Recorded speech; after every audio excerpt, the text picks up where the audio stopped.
Hi, welcome to mediatorpodcast.com, a podcast and video series about mediation, negotiation, and collaboration.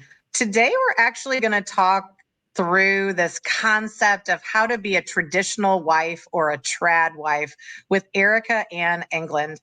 She's actually located in Sacramento. She's an attorney, she's a mediator, she's a divorce strategist.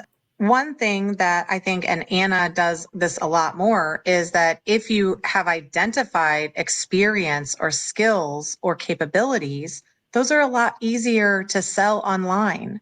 And online capabilities have been way more prevalent now in the past 5 years than they ever have, which give women an option to have a side hustle or a side thing if you understand. But what if you get educated? Like, is there, if some of your background is in finance, like, do you see people asking their spouse to be like, well, maybe I'll manage the money. Maybe we can separate this out. Like, I don't see them giving up control a lot, but you would at least have, if you're educating yourself about things, it brings you to your spouse and say, well, I'd like to help work on our budget. I'd like to meet our financial planner. I'd like to meet our accountant. If you would like to be a trad wife, and we love this for you, your husband is going to be the CEO of the family. He is the CEO. He is number one in charge of everything. You are probably going to become what we call in the corporate world the COO, the Chief Operating Officer. The COO is the person that handles all the details, really, of everyday logistical life. So the COO of the family is the one who is registering for daycare and swim lessons, making sure that children have vaccines, making sure that people have insurance policies. That's the COO. And as a trad wife, you will be great at that. You will. But what role you can also pick up without usurping your husband at all is you can become the CFO too. You can become the Chief Financial Officer. You're still submitting to the authority of the CEO. But your role is knowing where the money is, how it is budgeted, how it is spent, and helping influence the decisions that are made with money. Because right now, Anna, you have single friends paying their own bills.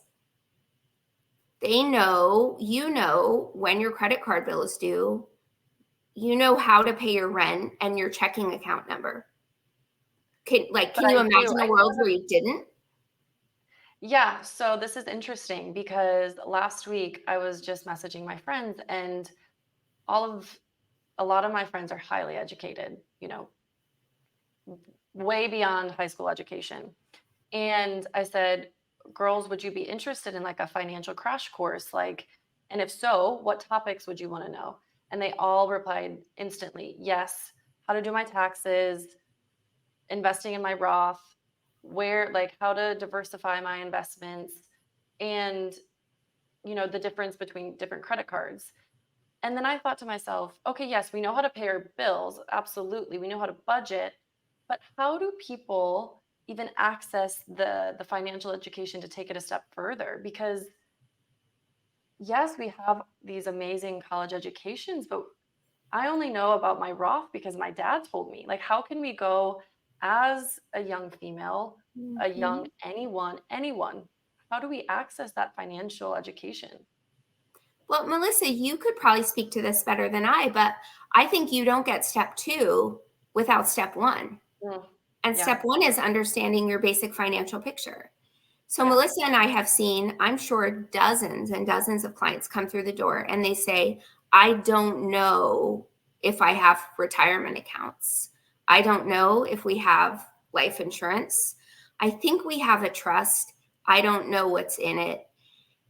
So when you divorce yourself, and no pun intended, from even step 1, you'll never get step 2. Yeah. And if your friends are going into marriage and they are marrying somebody who wants to take over the budget, I can almost guarantee, right, Melissa, that they will give up budgeting responsibilities to that person.